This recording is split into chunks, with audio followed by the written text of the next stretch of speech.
ഇന്നത്തെ കൺസൾട്ടേഷനിൽ വന്നിരുന്ന ഒരു കേസായിരുന്നു. കണ്ടീഷൻ വളരെ സിമ്പിളാണ്. മുഖത്തൊക്കെ ഹെയർ ഗ്രോത്ത് ഉണ്ടായിരുന്നു. ഒരു പെൺകുട്ടിയായിരുന്നു. മുഖത്ത് ഹെയർ ഗ്രോത്ത് ഉണ്ട്, മുടി കൊഴിച്ചിലുണ്ട്, മൂഡ് സ്വിങ്സ് ഉണ്ട്, വെയിറ്റ് വല്ലാതെ കൂടുന്നുണ്ട്, പല രീതിയിലുള്ള ശാരീരികമായിട്ടുള്ള മാറ്റങ്ങൾ, ചൂട്, തണുപ്പ്, ഇറിറ്റേഷൻസ്, അങ്ങനെ പലതും കാര്യങ്ങൾ വന്നിട്ടുണ്ടായിരുന്നു. അപ്പൊ അതിന്റെ ഭാഗമായി test. Hello everyone, I'm Dr. Manoj Johnson. I'm Dr. Marian George. ഇന്ന് നമ്മൾ ഡിസ്കസ് ചെയ്യാൻ പോകുന്ന ഒരു കാര്യം എന്ന് വെച്ചാൽ ഇന്നത്തെ കൺസൾട്ടേഷനിൽ വന്നിരുന്ന ഒരു കേസായിരുന്നു. കണ്ടീഷൻ വളരെ സിമ്പിളാണ്. മുഖത്തൊക്കെ ഹെയർ ഗ്രോത്ത് ഉണ്ടായിരുന്നു. ഒരു പെൺകുട്ടിയായിരുന്നു. മുഖത്ത് ഹെയർ ഗ്രോത്ത് ഉണ്ട്, മുടി കൊഴിച്ചിലുണ്ട്, മൂഡ് സ്വിങ്സ് ഉണ്ട്, വെയിറ്റ് വല്ലാതെ കൂടുന്നുണ്ട്, പല രീതിയിലുള്ള ശാരീരികമായിട്ടുള്ള മാറ്റങ്ങൾ, ചൂട്, തണുപ്പ്, ഇറിറ്റേഷൻസ്, അങ്ങനെ പലതും കാര്യങ്ങൾ വന്നിട്ടുണ്ടായിരുന്നു.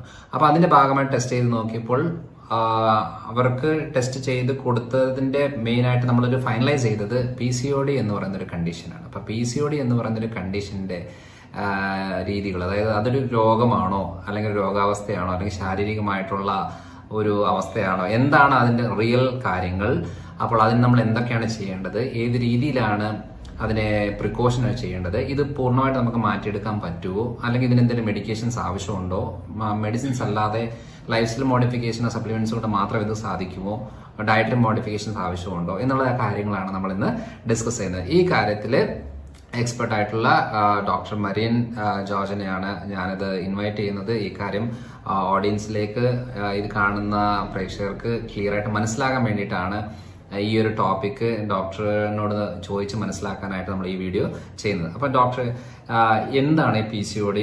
അതിനെ നമ്മൾ എങ്ങനെയാണ് അതിനെ മനസ്സിലാക്കുന്നത്? എന്തൊക്കെ സിംറ്റംസ് ആണ്, അല്ലെങ്കിൽ എങ്ങനെയാണ് അതിനെ മാനേജ് ചെയ്യുന്നത്?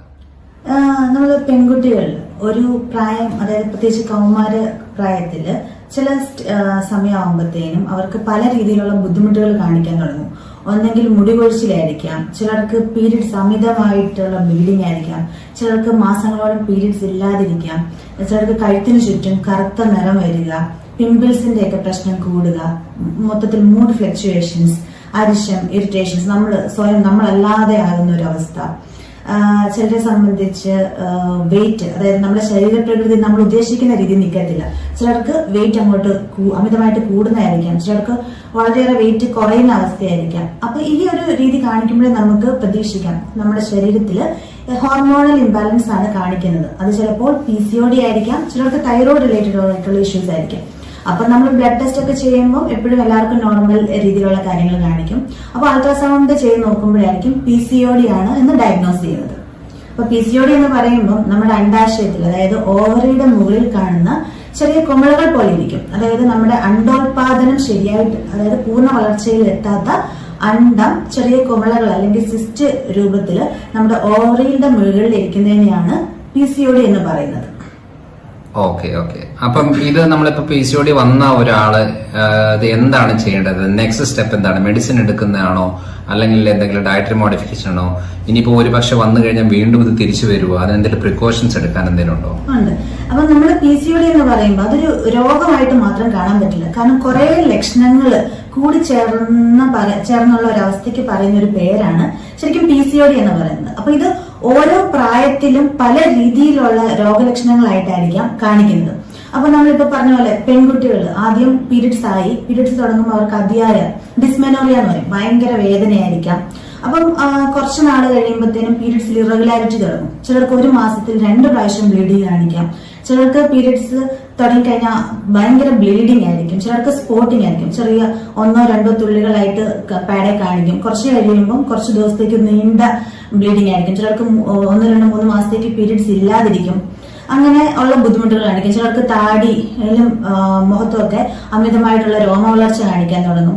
അങ്ങനെ പല രീതിയിലാണ് ഈ ബുദ്ധിമുട്ടുകൾ കാണിക്കുന്നത്. പക്ഷെ ഓരോ ഏജിനും, അപ്പൊ നമ്മൾ സാധാരണ എന്താ PCOD കാണിക്കും, അപ്പൊ എല്ലാരും പറയും ഓക്കെ, അല്ലെങ്കിൽ കുറച്ച് ഫുഡിലൊക്കെ ഒന്ന് ശ്രദ്ധിച്ചാൽ മതി, അല്ലെങ്കിൽ എക്സസൈസ് ചെയ്താൽ മതി, ഓക്കെ ആവും. അപ്പൊ കുറച്ച് നാളൊക്കെ നമ്മൾ ശ്രദ്ധിക്കും. പീരീഡ്സ് ഒക്കെ ഒന്ന് റെഗുലർ ആയി കഴിയുമ്പോൾ നമ്മൾ അതിനെക്കുറിച്ച് മറക്കും. പിന്നെ ഈ PCOD കുറിച്ച് നമ്മൾ ചിന്തിക്കാറ് പോലുമില്ല. പക്ഷെ ഓരോ കാര്യം എന്താണെന്ന് വെച്ചാൽ ഓരോ പ്രായത്തിലും ഓരോ രീതിയിലുള്ള ബുദ്ധിമുട്ടുകൾ കാണിക്കാം. ഫോർ എക്സാമ്പിൾ ഇപ്പൊ പറഞ്ഞു, നമ്മൾ തുടക്കത്തിൽ ഡിസ്മെനോറിയ ആയിരിക്കാം, പിന്നെ ഒരു 14-15 വയസ്സൊക്കെ ആകുമ്പോൾ നമ്മൾ ഏകദേശം ഒരു 9ാം ക്ലാസ് 10ാം ക്ലാസ് ഒക്കെ ആകുമ്പോൾ പെൺകുട്ടികൾ എന്താ ചിലർ നല്ലൊരു ഡാൻസിങ് അങ്ങനെ പല രീതിയിലുള്ള ഫിസിക്കൽ ആക്ടിവിറ്റി ചെയ്തുകൊണ്ടിരുന്ന കുട്ടികളായിരിക്കും. അവർ പെട്ടെന്ന് അതെല്ലാം മാറ്റിവെച്ച് ഫുൾ ക്ലാസ്സിൽ, അതായത് നമ്മൾ സ്റ്റഡീസിലേക്ക് കോൺസെൻട്രേറ്റ് ചെയ്യും. പഠിത്തമായിരിക്കും, കാരണം എക്സാം വരുന്നു. അപ്പം അവരുടെ ഒന്ന് സ്ട്രെസ് കൂടും, 2 ആക്ടിവിറ്റീസ് കുറയും, പിന്നെ ഫുഡ് ഹാബിറ്റ് മാറും. ചിലർക്ക് ഈ കുറെ കാർബ്സിനോട്, പ്രത്യേകിച്ച് മധുരത്തിനോട്, ചോറിനോടൊക്കെ ഭയങ്കര ഒരു ആഗ്രഹം തോന്നാൻ തുടങ്ങും. അപ്പൊ ഇതിനെ നമുക്കിത് പ്രിവെന്റ് ചെയ്യാനായിട്ട് നമുക്ക് എന്താ ചെയ്യാൻ പറ്റുന്നത്? ഇത് വരാതെ നോക്കാൻ പറ്റുന്നത്?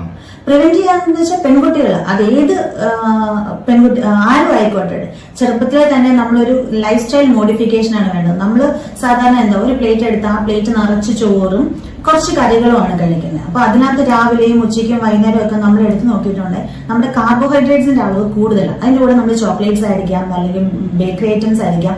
അപ്പൊ അങ്ങനെ വരുമ്പോൾ നമുക്ക് കൂടുതലും കാർബോഹൈഡ്രേറ്റ്സിന്റെ അളവ് ശരീരത്തിൽ കൂടുകയും കുറച്ചു കാലം കഴിയുമ്പോൾ ഗ്ലൂക്കോസ് ഇൻടോളറൻസ് രീതിയിലുള്ള പ്രശ്നങ്ങളിലേക്ക് വരാം.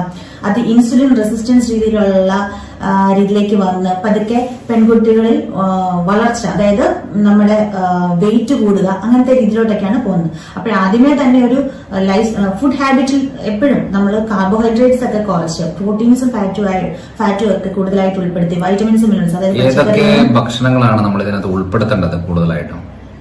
ഇങ്ങനത്തെ ഇറച്ചിയോ മീനോ മുട്ടയോ ഉൾപ്പെടുത്തുന്നതുകൊണ്ട് കുഴപ്പമില്ല. അതായത് ഹെൽത്തി ഫാറ്റ് എന്ന് പറയുമ്പോൾ മുട്ട ഉൾപ്പെടുത്താം, അതുപോലെ നെയ്യ് ഉൾപ്പെടുത്താം.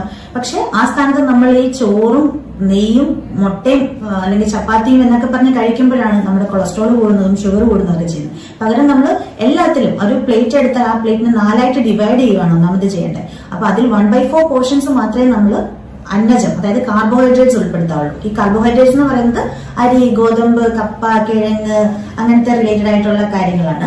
ബാക്കിയുള്ള 3/4 പോർഷൻസ് എന്ന് പറയുന്നത് അതിനകത്ത് വെജിറ്റബിൾസ് വേണം, ഫ്രൂട്ട്സ് വേണം, പ്രോട്ടീൻസ് വേണം. പ്രോട്ടീൻസ് എന്ന് പറയുമ്പോൾ ഇറച്ചിയോ മീനോ മുട്ടയോ പയറുപരിപ്പ് വർഗ്ഗങ്ങളായിരിക്കാം. അതുപോലെ ഹെൽത്തി ഫാറ്റ് വേണം. ഹെൽത്തി ഫാറ്റ് എന്ന് വെച്ചാൽ കാഷ്യൂ ആകാം, നട്ട്സ്, ഡ്രൈ നട്ട്സ് രീതിയിലുള്ള കാര്യങ്ങളാകാം, അല്ലെങ്കിൽ മുട്ടയോ അങ്ങനത്തെ രീതിയിലുള്ള കാര്യങ്ങളാകാം. അപ്പൊ ഇതെല്ലാം കൂടെ ഒരു കോമ്പിനേഷനിലായിരിക്കണം ഏത് സമയത്ത് ഫുഡ് കഴിക്കുമ്പോഴും ശ്രദ്ധിക്കേണ്ടത്. അപ്പൊ നമ്മൾ ഭൂരിഭാഗം ആൾക്കാരും കഴിക്കുന്നുണ്ട് കാർബോഹൈഡ്രേറ്റ്സിന്റെ അളവാണ് കൂടുതൽ കഴിക്കുന്നത്.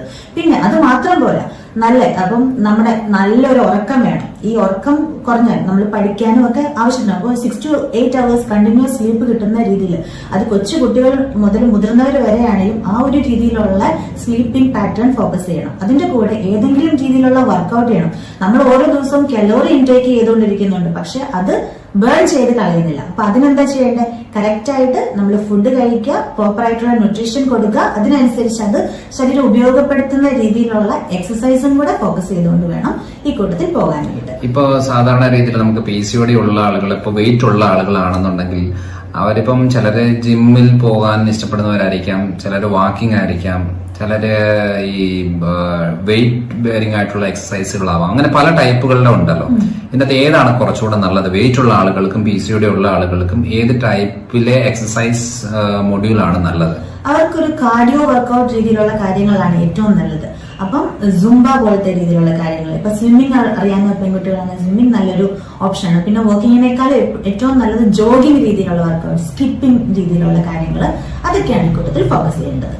അപ്പം കൂടുതലും കാർഡിയാക്കും ഈ ഹാർട്ട് ബീറ്റ് കൂട്ടാനും ബ്ലഡ് സർക്കുലേഷൻ കൂട്ടാനുമായിട്ടുള്ള എനർജി കത്തിച്ചു കളയാനായിട്ട് ഹെൽപ്പ് ചെയ്യുന്ന നല്ലൊരു വർക്കൗട്ട് എന്ന് പറയുമ്പോൾ നല്ലപോലെ കിതയ്ക്കുകയും വേണം, അതുപോലെ വേർക്കുകയും ചെയ്യണം. ആ ഒരു രീതിയിലുള്ള വർക്കൗട്ട്. അപ്പൊ സാധാരണ രീതിയിൽ നമ്മളൊരു വാക്കിംഗ് പോകുക എന്ന് പറയുന്നതോട് പ്രത്യേകിച്ച് ഒരു വലിയ ഉപയോഗം ഇല്ല. ഓവറോൾ ഒരു ഇമ്പ്രൂവ്മെന്റ് കിട്ടുമെന്നല്ലാതെ നമുക്ക് വലിയൊരു വെയിറ്റ് റിഡക്ഷനോ കാര്യങ്ങളോ ഒന്നും അവിടെ നടക്കുന്നില്ല. അപ്പം നല്ലപോലെ കിതയ്ക്കുകയും ഇപ്പം നമ്മളൊരു വാക്കിംഗ് രീതി ഒരു 10 മിനിറ്റ് സുംബ പോലത്തെ അല്ലെങ്കിൽ സ്കിപ്പിംഗ് പോലത്തെ കാര്യങ്ങൾ ചെയ്യുമ്പോൾ ആ 10 മിനിറ്റ് കൊണ്ട് തന്നെ നമ്മൾ അരമണിക്കൂർ നടന്നതിന്റെ ഇഫക്റ്റ് ആണ് നമ്മുടെ ശരീരത്തിൽ ഉണ്ടാകുന്നത്. ഓക്കെ. അപ്പം ഏകദേശം ഇപ്പൊ ഒരു PCOD-യുടെ നമുക്കുണ്ടോ ഇല്ല എന്ന് എങ്ങനെയാണ് ഡയഗ്നോസ് ചെയ്യുന്നതെന്നുള്ളത് നമുക്കിപ്പോ മനസ്സിലായി. ഒരുപക്ഷെ നമുക്കത് ഉണ്ട് എന്നുണ്ടെന്നുണ്ടെങ്കിൽ ഏത് രീതിയിലാണ് അതിനെ ഹാൻഡിൽ ചെയ്യേണ്ടത്, ലൈഫ് സ്റ്റൈൽ മോഡിഫിക്കേഷൻ എങ്ങനെയാണ് ചെയ്യേണ്ടത്, ഫുഡ് ഹാബിറ്റ്സിൽ എന്തൊക്കെയാണ് ചേഞ്ചസ് വരുത്തേണ്ടത്, ഏത് ടൈപ്പിന്റെ എക്സസൈസ് ആണ് നമുക്ക് ഇൻക്ലൂഡ് ചെയ്യേണ്ടത്, എങ്ങനെയൊക്കെ ചെയ്താലാണ് നമുക്ക് ബെനിഫിറ്റ് കിട്ടുന്നത് എന്നുള്ളതെല്ലാം ക്ലിയർ ആയിട്ട് ഡോക്ടർ പറഞ്ഞു തന്നിട്ടുണ്ട്. അപ്പോൾ ഈ PCOD-ആയിട്ട് ബന്ധപ്പെട്ട കാര്യങ്ങൾ, അതായത് പെൺകുട്ടികള് അല്ലെന്നുണ്ടെങ്കിൽ സ്ത്രീകള് ഇതുമായിട്ട് ബന്ധപ്പെട്ട് നമ്മുടെ കുടുംബത്തിൽ ആർക്കെങ്കിലും ഇങ്ങനത്തെ സിംറ്റംസ് ഉണ്ടോ, മകൾക്കുണ്ടോ അല്ലെങ്കിൽ അമ്മയ്ക്കുണ്ടോ അല്ലെങ്കിൽ വൈഫിനുണ്ടോ ഒന്ന് അനലൈസ് ചെയ്തിട്ട് ഒരുപക്ഷെ അങ്ങനെയാണെന്നുണ്ടെങ്കിൽ ആദ്യം ചെയ്യേണ്ടത് ultrasound scanning abdominal and pelvis ആണ്. അത് ചെയ്ത് നോക്കുമ്പോഴേ നമുക്ക് ഏകദേശം ഒരു ക്ലാരിറ്റി കിട്ടും. അത് കഴിഞ്ഞേച്ച് നമ്മൾ ഓടിപ്പിടിച്ച് പോയിട്ട് മരുന്ന് കഴിക്കേണ്ട കാര്യങ്ങളോ ഒന്നുമില്ല. ഈ പറയുന്ന രീതിയിലുള്ള ചേഞ്ചസ് വരുത്തി വെയിറ്റ് കുറച്ച് അൺവാണ്ടഡ് ആയിട്ടുള്ള ഫാറ്റ് നമ്മുടെ ബോഡിയിൽ നിന്ന് പോയി കഴിഞ്ഞാൽ തന്നെ ഹെൽത്തി ഫാറ്റുകൾ എടുത്തുകൊണ്ട് ഡയറ്ററി മോഡിഫിക്കേഷൻ വരുത്തിയിട്ട് കാലറി ബേൺ ചെയ്യാനുള്ള കാർഡിയക് എക്സസൈസ് ഒക്കെ ചെയ്ത് വന്നു കഴിഞ്ഞാൽ ഓട്ടോമാറ്റിക് ആയിട്ട് നമുക്ക് PCOD നമുക്ക് പൂർണ്ണമായിട്ട് ക്ലിയർ ആക്കാൻ പറ്റും. ഭാവിയിലേക്ക് വരാതെയും നമുക്ക് നോക്കാൻ സാധിക്കും. അപ്പോൾ അടുത്ത തവണ അടുത്തൊരു വീഡിയോ ആയിട്ട് വരാം. ബൈ.